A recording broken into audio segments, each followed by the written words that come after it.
They found him in the mat that nobody was supposed to know. The gymnasium at Harlow High School smelled like rubber and old sweat the morning they found him. Nobody thought anything of it at first. It was just a gym, just a Tuesday. But the janitor, a quiet man named Earl who had worked those floors for 19 years, stopped when he reached the far corner where the wrestling mats were stored vertically against the wall. Something was wrong with one of them. It was heavier than it should have been. He pushed it. It didn't move right. He looked down, and that's when Earl saw the shoes. 2 Nike Air Forces, size 10, pointing downward. Inside the mat, Earl didn't scream. He said later he couldn't. He just stood there in that quiet gymnasium while the morning light came through the high windows and understood that the world had just changed in a way it could never change back. His name was Marcus Webb. He was 17 years old. He was an honor roll student, a varsity track runner, a boy who called his mother every day after school without being asked. And according to the sheriff of Harlow County, he had simply climbed inside that mat, gotten stuck, and died alone. Nobody did anything wrong. It was just a terrible accident. That's what they said. That's what they needed you to believe. Chapter 1. Who was Marcus Webb? Before we go any further, you need to know who Marcus was. Because the moment a black boy goes missing in this country, the world has a habit of making him into a statistic before it ever makes him into a person. And Marcus Webb deserves better than that. Marcus Darnell Webb was born on March 3, 1996, in Harlow, Alabama, a small town of about 14,000 people sitting in the red clay flatlands of the Black Belt. The kind of place where everybody knows your name and your grandmother's name and the name of the church your family has attended for 3 generations. His mother, Denise Webb, worked as a licensed practical nurse at Harlow County Medical Center. 12-hour shifts, double shifts when they needed her. She never complained. His father, Marcus Webb, Sr. Big Marcus, people called him, drove a school bus for the county and coached youth football on weekends out of love, not money, because there was no money in it. They were not rich, they were not connected, they were just a family, a good one. Marcus was their middle child. Older sister Tanya, 20, already in nursing school in Birmingham following their mother's footsteps. Younger brother Deshaun, 14, who worshipped Marcus the way only a little brother can, like he hung the moon and knew the route to every star. Marcus was the kind of teenager that adults point to when they are trying to explain to other teenagers what they could be. 3.8 GPA. Starting wide receiver on the JV football team his sophomore year, before moving up to varsity. But his real love was track. 100 meters, 200 meters. He had a stride that his coach, Raymond Okafor, described as something close to beautiful. He had a girlfriend named Kezia, a junior who sat behind him in AP English and passed him notes about James Baldwin. He had a best friend named Dante who had known him since 2nd grade. He had a laugh that his mother said could fill a room that had been emptied of all its air. He was real. He was whole. He was loved. That matters. That matters more than anything else in this story. Because what happened to Marcus Webb didn't happen to a statistic. It happened to a boy. And the way the town of Harlow, Alabama handled what happened to him will tell you everything you need to know about how power protects itself when the victim doesn't look like the people holding the power. Chapter 2, The Last Morning. January 14th, 2013 was a Monday. Denise Webb remembered it was cold for Alabama anyway, which meant the 40s, a gray sky pressing down low over the fields. She remembered Marcus came down to breakfast in his gray Harlow High hoodie, the one with the cracked letters on the back, the one she had told him 3 times to throw away because it was falling apart at the seams. He never threw it away. She made eggs, scrambled, the way he liked. He ate standing up at the kitchen counter the way he always did, one eye on his phone, the other on the clock above the stove. He said, "Mama, you need anything from the store after school?" She said, "Just bring yourself home in one piece." He said, "Always do." He kissed her on the cheek. He grabbed his backpack. He walked out the front door. Denise Webb stood at the kitchen window and watched him walk down the driveway toward Dante's car, the 2 of them moving through the gray morning like boys who had all the time in the world. She would spend the next several years of her life replaying that moment, trying to remember if she had held the kiss a second longer, trying to remember if she had watched him until he was fully out of sight or whether she had turned away too soon. She always turned away too soon. That's what she told herself in the dark. At school, Marcus was present for 1st period, 2nd period, 3rd period. His teachers confirmed it later. He was in the hallway between third and fourth period, talking with Dante and a couple of other track guys near the gym entrance.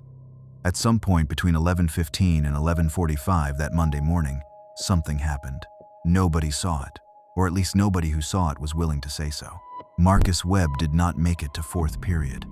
By the end of the school day, nobody had reported him missing, not officially. In a school of 800 students, one absent face is easy to miss. His teachers assumed he had gone home sick. Dante assumed he had gone to the office for something. Kezia texted him at 2:47. He never texted back. Chapter 3. He doesn't come home. Big Marcus called his son at 3:30. The phone rang out. He called again at 4. Rang out again. By 4:30, Denise was home from her shift, and the two of them were standing in the kitchen, exchanging looks that parents exchange when they are trying not to say the thing they are already thinking. Marcus is a teenager, Big Marcus told himself. Teenagers lose track of time.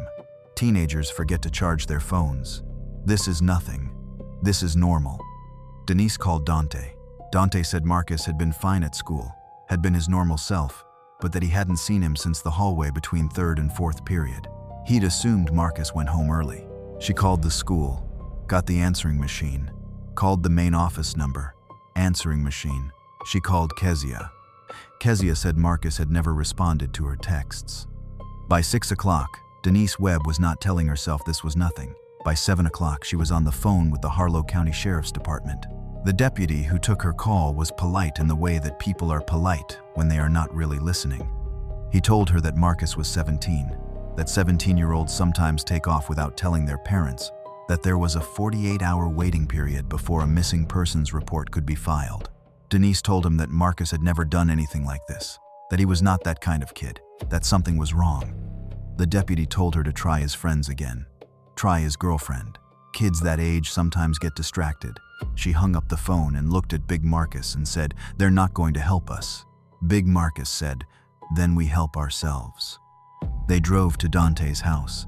They drove to Kezia's house. They drove the route Marcus would have walked if he had walked home. They drove to the school and sat in the parking lot in the dark, looking at the building that had swallowed their son and given nothing back.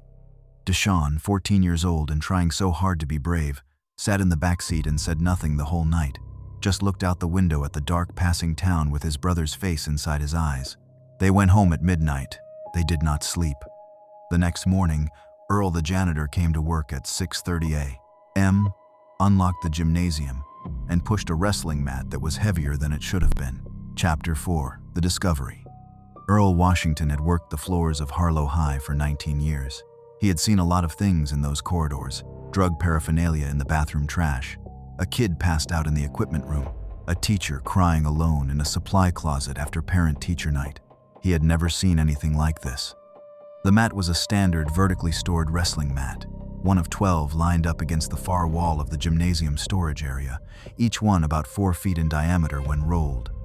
They were heavy on a normal day. This one was different. Earl would tell investigators later that he almost walked away, that his brain was telling him it was nothing, that he'd taken 3 steps toward the door before something made him turn back. He couldn't explain what. Instinct, maybe, or something else. Something that felt, he said, like a hand on his shoulder. He tipped the mat sideways. He saw the shoes first, then the legs. Then, he understood what he was looking at. Marcus Webb was inside the mat, head down, compressed into the hollow core of the rolled foam. His body was in a near vertical position, arms pressed to his sides.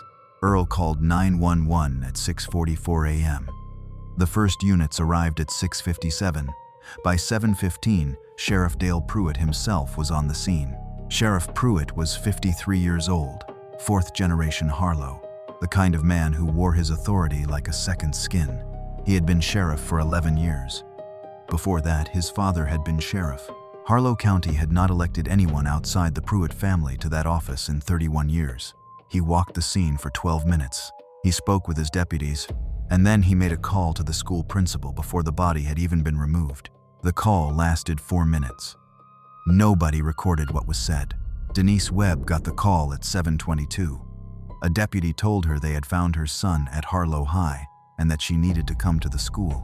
He did not tell her Marcus was dead. He did not tell her how they had found him.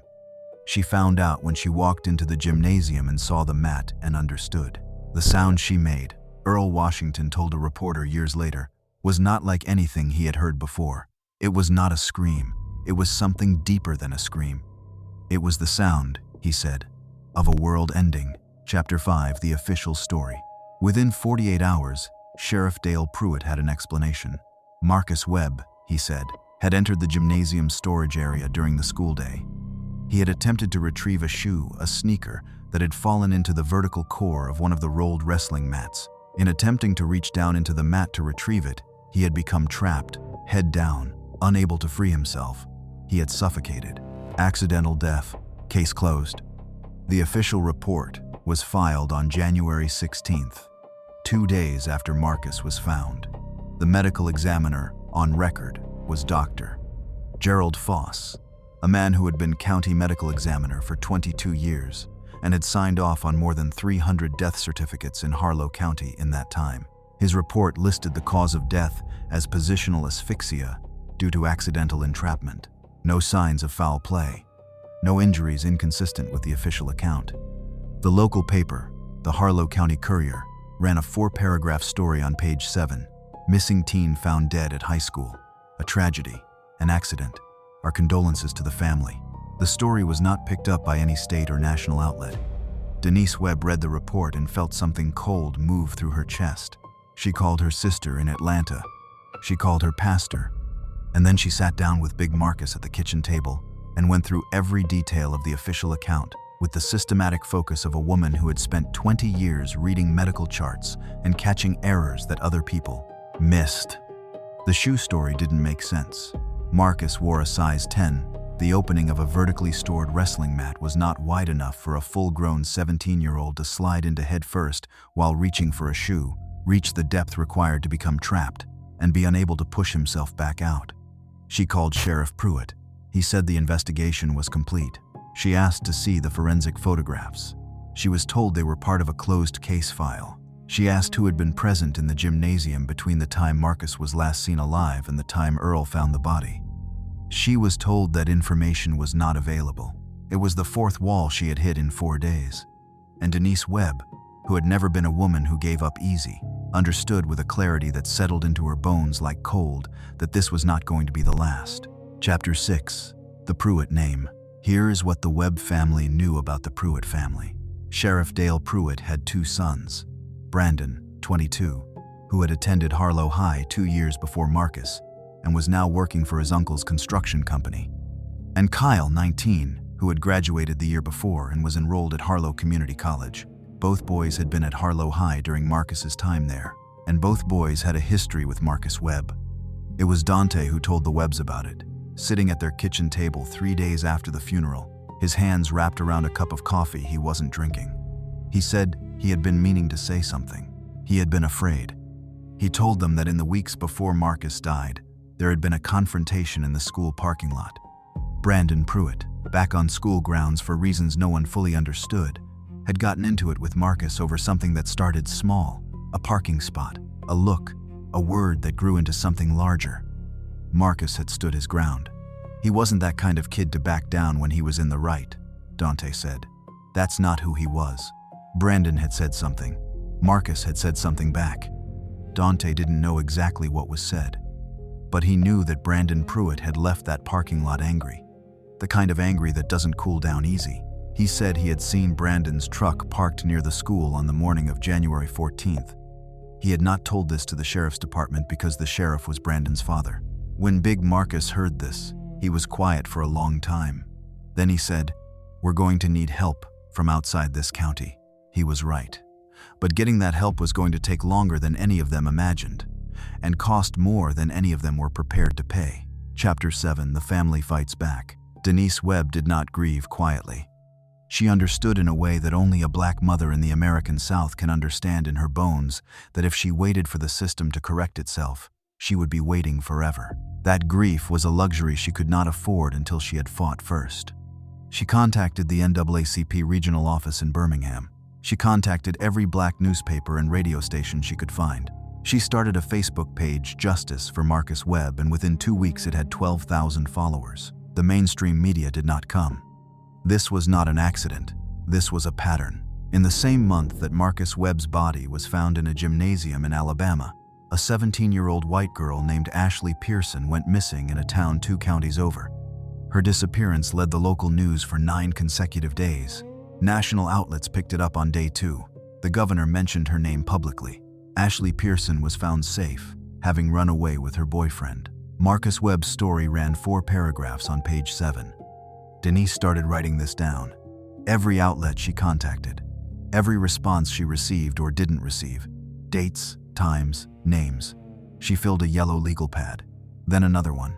She understood that documentation was its own kind of weapon.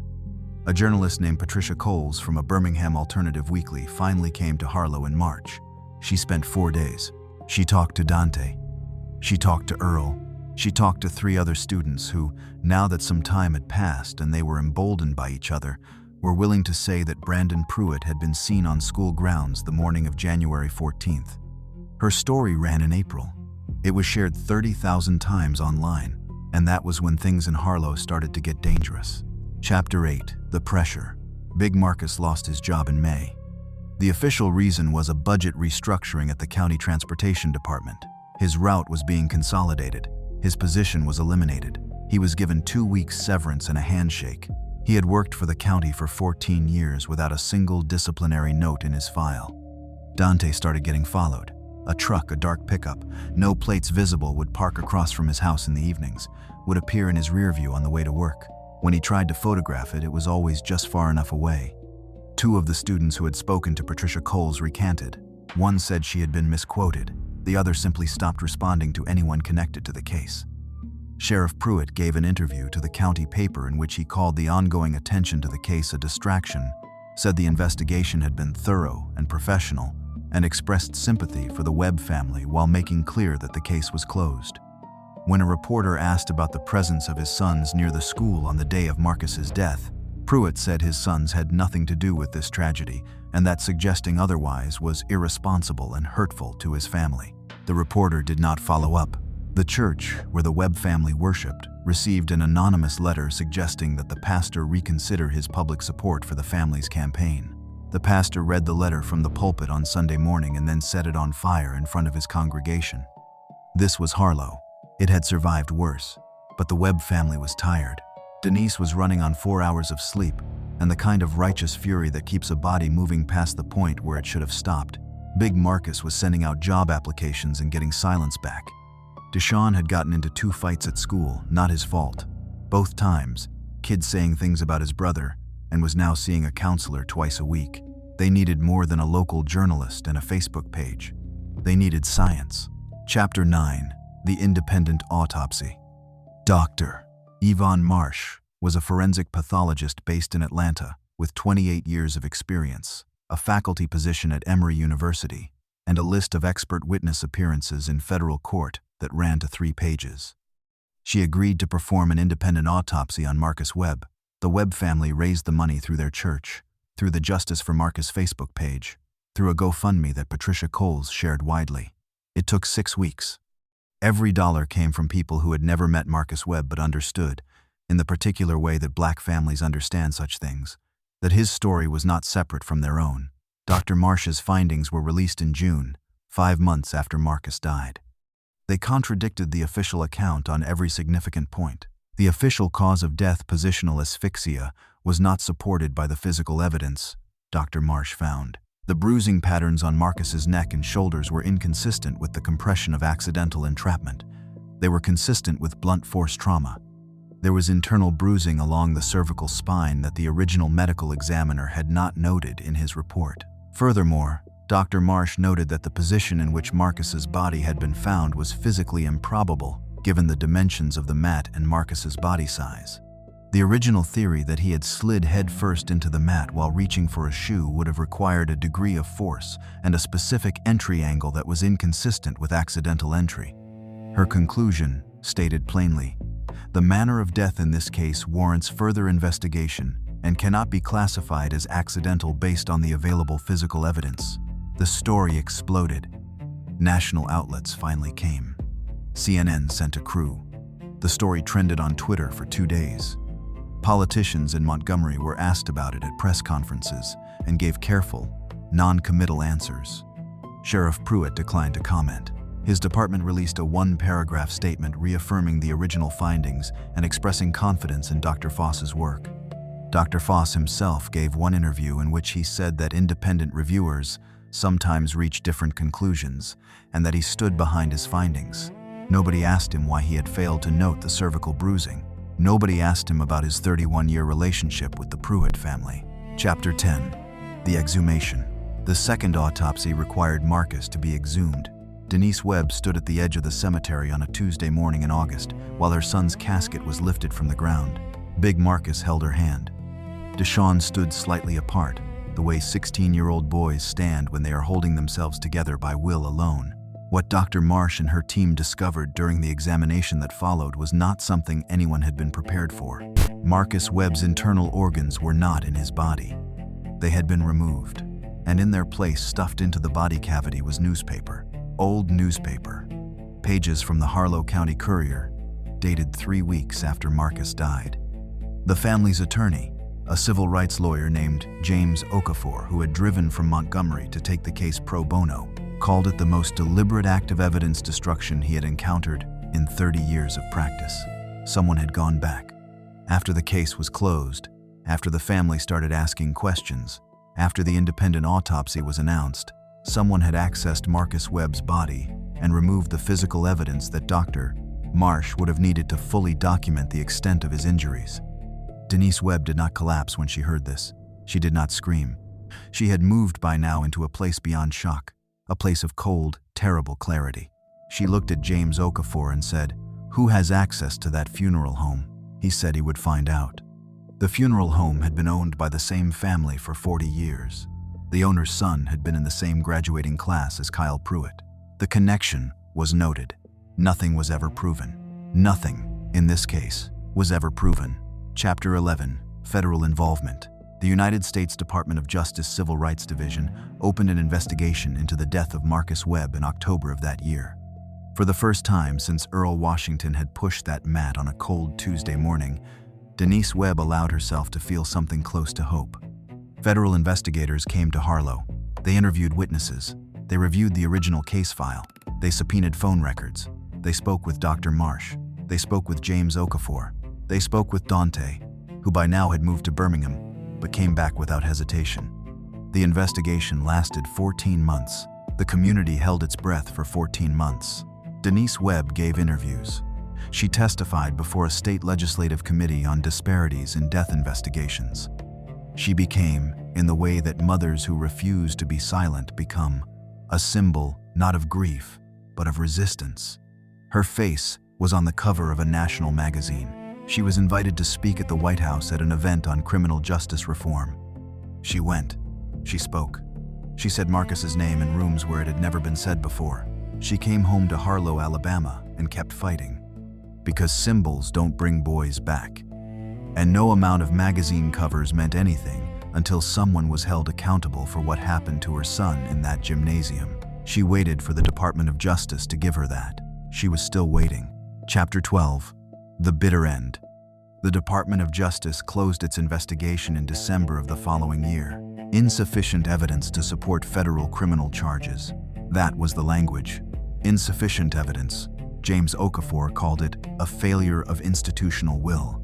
He said the evidence that existed, the independent autopsy findings, the witness accounts of the Pruitt sons near the school, the tampering with the body was sufficient to warrant prosecution. That what was insufficient was not the evidence, but the appetite to pursue a case that meant going after the family of a sitting sheriff in a county where the Pruitt name had meant law and order for 3 generations. Sheriff Dale Pruitt retired in March with full honors.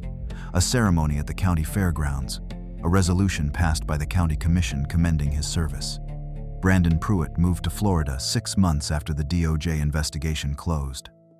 Kyle Pruitt finished his degree at Harlow Community College and took a job out of state. They left Harlow quietly. They were not followed. They were not watched. They had somewhere to go. Dr. Gerald Foss retired the following spring. He was given a plaque at the county medical center. His errors, if that is what they were never formally reviewed. Big Marcus found new work eventually, driving for a private school bus company in a neighboring county. Less money, longer commute. He took it without complaint. Deshaun Webb graduated from Harlow High 2 years after his brother died. He walked across the same stage in the same gymnasium. He said later that he had looked at the far wall where the mats were stored. They had been replaced. New mats, new wall mounts, and had said Marcus's name under his breath as he crossed the stage. Just so Marcus would know he was still there. Just so the gymnasium would know it hadn't won. Chapter 13. What remains? It is now more than a decade since Marcus Webb died. The case is officially closed. It has been officially closed since January 16th of that year, 2 days after Earl Washington found those shoes pointing downward in the dark of the gymnasium storage room. Denise Webb still lives in Harlow. She still works as a nurse. She still goes to the same church. She posts about Marcus on social media every year on January 14th and every year on March 3rd, his birthday. The posts get hundreds of shares. People who were children when Marcus died share them now as young adults. The Justice for Marcus Facebook page has 47,000 followers. Nobody has been charged with anything. Nobody has admitted to anything. The gymnasium at Harlow High was renovated in 2015. New floors, new equipment, new mats.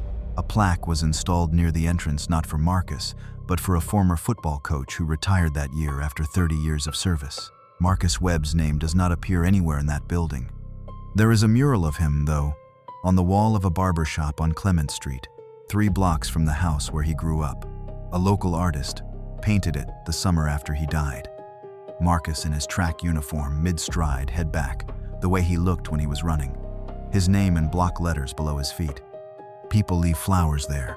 On his birthday, on the anniversary of his death, on random Tuesdays, when someone drives past and feels the weight of what was lost and what was never answered. The flowers are always fresh. Someone is always bringing them. That is what Harlow gave Marcus Webb. Not justice, not answers, not accountability, just flowers and memory, and a mother who never stopped saying his name. In this country, for too many black boys and black girls, that is the ending. Not the one that satisfies, not the one that rights the wrong, just the one that is. The one that says, "We remember you," even when the systems that were supposed to protect you pretended you never mattered. Marcus Webb mattered. He always mattered. And until someone is held accountable for what happened to him in that gymnasium on a cold January morning in Harlow, Alabama, this story is not over. It is never over. Not until there is justice. Not until every boy and every girl who disappears into this country's indifference is brought back into the light by name. Say his name. Marcus Webb. Enofac Rain. This story was inspired by the real case of Kendrick Johnson, a 17-year-old found deceased inside a rolled gym mat at Lowndes High School in Valdosta, Georgia, in January 2013. His family has never accepted the accidental death ruling. The DOJ investigated and closed the case without charges. His organs were reportedly missing when his family exhumed his body. The Johnson family continues to fight for justice. To learn more about the real case of Kendrick Johnson, search his name or visit the links in the video description. This video contains fictionalized dramatization. Names, characters, and locations are fictional. Any resemblance to specific real individuals beyond the documented Kendrick Johnson case is coincidental.